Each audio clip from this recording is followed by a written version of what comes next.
Welcome to PMPA's Final Cut of the Week, where we share important information you may have missed while you were making essential parts. I'm Miles Free, and I'd like to introduce a new member to the PMPA team and the Final Cut casting crew, Dave Wynn. Welcome, Dave. Thank you, Miles. Happy to be here.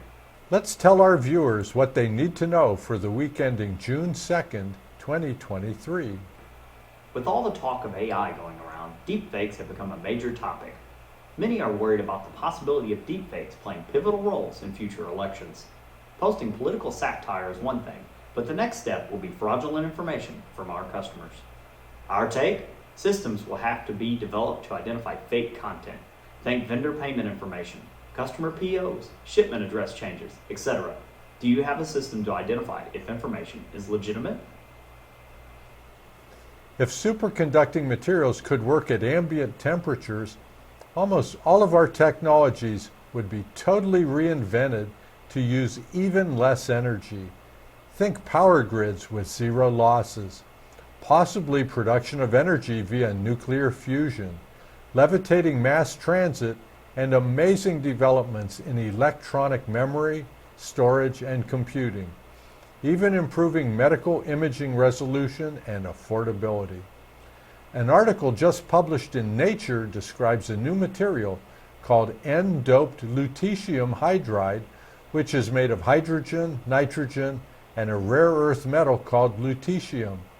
The properties required to make this new superconducting material functional are currently available. We believe that this has the potential to revolutionize our world and technologies, even more so than the computer chip and the smartphone.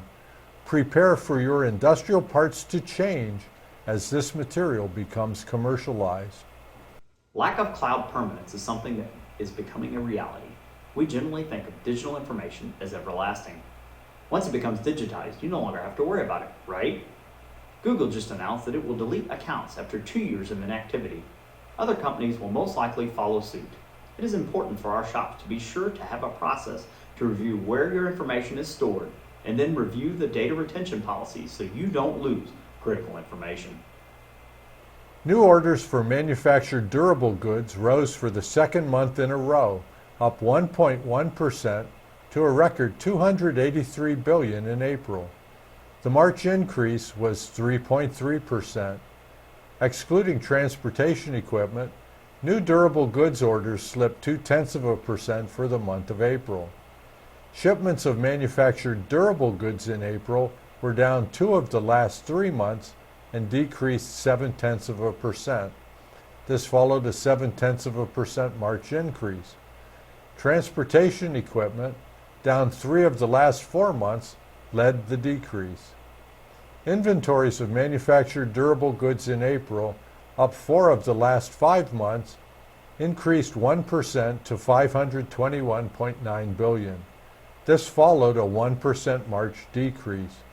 Transportation equipment was up 3 of the last 4 months and led the increase at 3.2%. Our take? Reports of the demise of manufacturing in the economy are not supported by current economic indicators.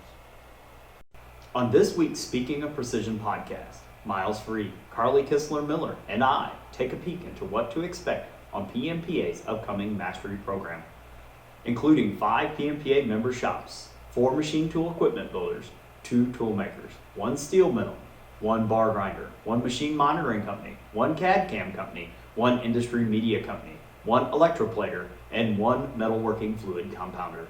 This podcast and our Speaking of Suppliers podcast can be found on major podcast platforms or pmpa.org. Now it's time for our weekly tip. Drilling holes is one of the most fundamental operations we do in precision machining. In today's world, it seems that all information is tailored toward carbide drills. Carbide drills are great, but how many do you really use every day?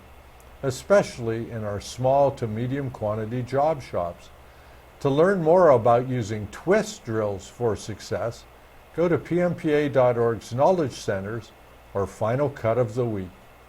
And that's our take on what you need to know for the week ending June 2nd, 2023. For additional information and links about any of the topics discussed today, go to pmpa.org and click on Final Cut of the Week. Thanks for checking in, and we'll see you next Friday.